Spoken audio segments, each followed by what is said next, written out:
কাঁচা আমের সিজন শেষ হওয়ার আগেই বাজার থেকে কম দামে আম কিনে আপনারা বাড়িতে 2 বছর সংরক্ষণ করে রাখতে পারবেন যদি এই পদ্ধতিতে কাঁচা আমটি রাখেন। টেস্ট, স্বাদ এবং গন্ধ একই থাকবে, তাও আবার কোনো রকম কেমিক্যাল বা ফ্রিজ ছাড়াই বিনা খরচে। যদি হাতের কাছে এই একটি উপকরণ থাকে তাহলে কিন্তু সারা বছর সংরক্ষণ করে আপনারা রেখে দিতে পারবেন। নমস্কার বন্ধুরা, মালবিকা কিচেন উইথ ভিলেজ ফুডে আপনাদের সবাইকে স্বাগত জানাই। আজ আমি আপনাদের সাথে শেয়ার করব কোনো রকম কেমিক্যাল ও ফ্রিজ ছাড়া কাঁচা আম বাড়িতে কিভাবে 2 বছর সংরক্ষণ করে রাখতে পারবেন। টেস্ট এবং রং স্বাদ একই থাকবে। আর বাজারে এখন আপনারা দেখবেন কাঁচা আমের দাম অনেকটাই কমে গেছে, আর গাছের আম যদি হয় তাও তো আরও অনেক ভালো। প্রায় চলে এসেছি, আর আমাদের 2 রকম আম, একটা হচ্ছে সরু ছোট্ট আর একটা কিন্তু বিশাল বড় জাতের আম। তো দুটো গাছেরই আম পেরে দেখাবো। দিদি বলো, এই বড় বড় দেখে পারবে। গাছটা কিন্তু একদমই ছোট, সবে আর কি আগের বছর থেকে ফলা স্টার্ট করেছে। নাও, দুটো একসাথে পারতে পারবে? দেখা যাক, আগে বাঁধিয়ে নাও আর খুশিটা। আমি সরে যাই, কোথায় মাথায় পড়বে। দুটো একসাথে পড়েছে, দুটো একসাথে পড়েছে, দেখা পেয়েছি।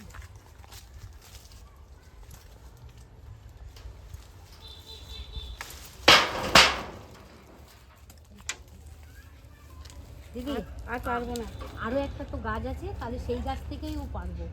এখানে কাঁচা লঙ্কা দেখুন কত সুন্দর হয়ে আছে, কিছু কাঁচা লঙ্কা এখান থেকে তুলে নেব। গাছটা খুব সুন্দর গো। গাছটা খুব সুন্দর। এই দেখুন একদম পুরো তরতাজা।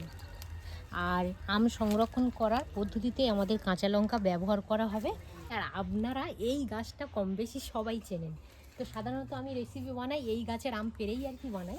এই গাছে থেকে পারা হয়। দিদি বলো, বড় বড় দেখে পারো? বড় বড় দেখে তো পারবো।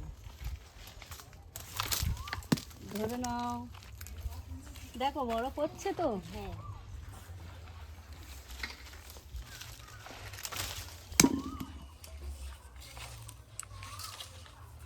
এইটাই পারলে হয়ে যাবে। এটা পারলে হয়ে যাবে। হ্যাঁ, তো এই দেখুন বন্ধুরা, দুটো গাছের আম একদম খুব সুন্দরভাবে পাড়া হয়ে গেছে। আর একটা গাছের আম দেখুন গোল মতো, আর একটা গাছের আম দেখুন একটু সাইজটা ছোট, তবে এই আমটা ভীষণ ভীষণ মিষ্টি হয়। আর দিদি আর আমি পাড়তে গিয়ে এই দেখুন দুটো কিন্তু পাকা আম আর কি পেয়ে গেছি। এখানে একটা পাত্রের মধ্যে জল নিয়েছি, জলের মধ্যে এই আমগুলো দিয়ে দেব। আর যেগুলো আর কি বোঁটা সমেত পাড়া হয়েছে ওইভাবে বোঁটাটা নিয়ে নেব। দিদি আটাটা কেমন বার হচ্ছে দেখো। পাড়তে গিয়ে আর কি পাতা সমেত পাড়া গেছে। আর এই আমটাও দেখুন সবে আর কি পাক ধরা স্টার্ট হয়েছে। এইটা কিন্তু ভালো। এটা দেখতে ছোট, তবে কিন্তু ভীষণ ভীষণ পেকে গেলে মিষ্টি খেতে লাগে। এইভাবে ভালো করে আমটা পরিষ্কার করে নেব। আর যেহেতু আপনারা এখানে বছর জুড়ে সংরক্ষণ করে রাখবেন, সেক্ষেত্রে কিন্তু আমগুলো একটু ভালো দেখে নিতে হবে। যদি আপনারা বাজার থেকে কিনে এনে করতে চান তাহলে একটু আর কি এরকমই গ্রিন কালারের আমটা থাকবে, আর নরম বা বেশি পেকে গেছে সেই আম নিলে কিন্তু হবে না। এবারে একটা পাত্রের মধ্যে এইভাবে নিয়ে নেব।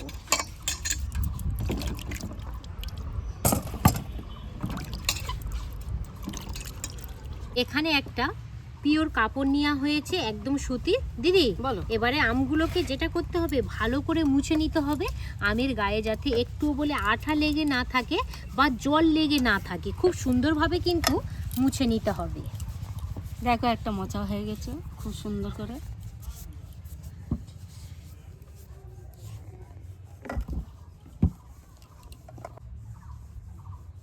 এখানে একটা কড়ার মধ্যে জল দিয়ে দিয়েছি, এবার এই জলটাকে হালকা গরম করে নেব।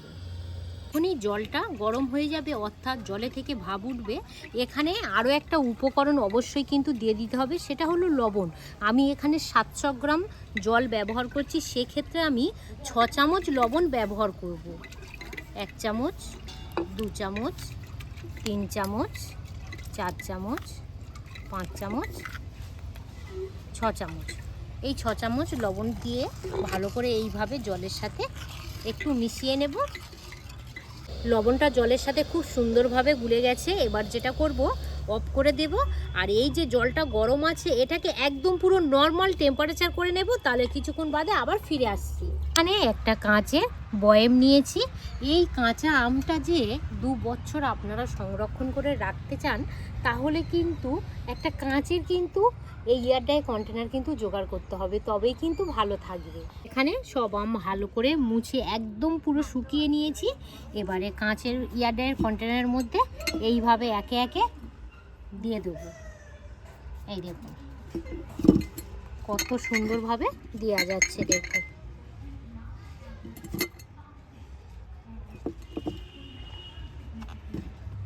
খুব সুন্দর ঢুকে গেল, দেখেছো? হ্যাঁ, কত সুন্দরভাবে হলো দেখো দিদি। এটাতে তো এই দেখো খুব সুন্দরভাবে নিয়ে নিয়েছি। আর এখানে যে সাইজের বড় বড় আম, এগুলো কিন্তু কাঁচের ইয়ারডারের মধ্যে ঢোকাতেই পারবো না, তো সেক্ষেত্রে তো এই আমগুলো নিয়েই আর কি সংরক্ষণ করে রেখে দেব।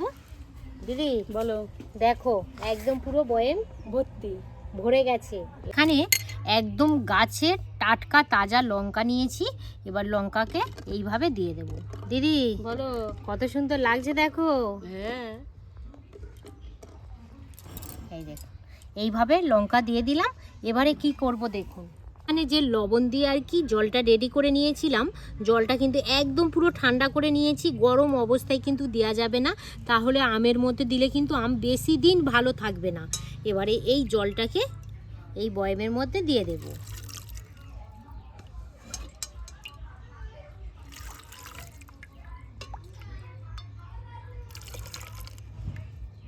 গরম জল দিতে হবে, তাই তো? গরম জল ঠান্ডা রেডি করে করে নিয়ে আর ঠান্ডা করে তারপরে দিতে হবে। গরম জল দিলে আমটা দেখবে ভেবে যাবে আর বেশি দিন কিন্তু ভালো থাকবে না। দাও, ভর্তি করে দাও।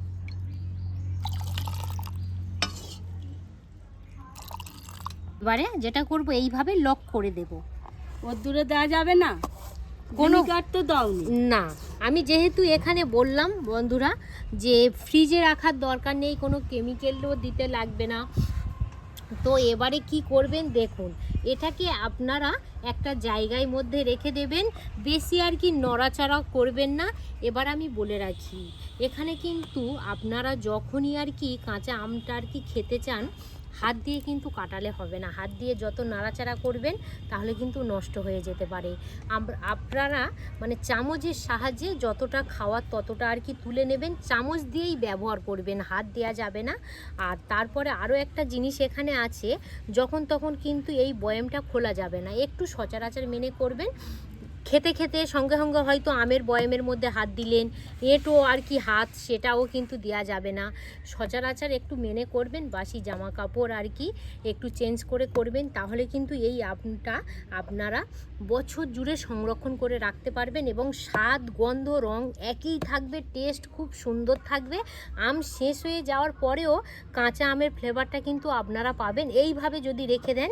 আর অবশ্যই কিন্তু এই যে আর কি এয়ারটাইট কন্টেনারের যে ঢাকা, এটা কিন্তু ভালো করে সিল করে দিতে হবে।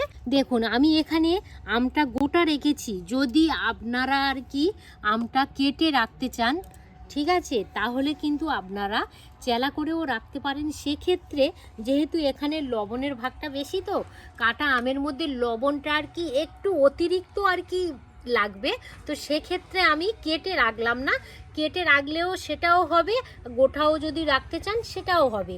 এবারে আপনাদের দুটো প্রসেসের মধ্যে যেটা ভালো লাগবে সেই প্রসেসে কিন্তু সংরক্ষণ করে রাখতে পারবেন। দিদি বলো, তোমার এই কাঁচা আম যে কোনো রকম ফ্রিজ ছাড়া বছর জুড়ে সংরক্ষণ করার পদ্ধতিটা কেমন লাগলো? খুব ভালো লেগেছে। আর একদম বিনা খরচে বলো, এখানে কোনো কিছু যে বাবা এক্সট্রা লাগছে তা কিন্তু নয়। লবণ আমাদের বাড়িতেই থাকে আর জল তো থাকেই, শুধু একটু লবণের চাপটা বেশি দিলেই হয়ে যাবে, তাছাড়া আর কিছুই লাগবে না।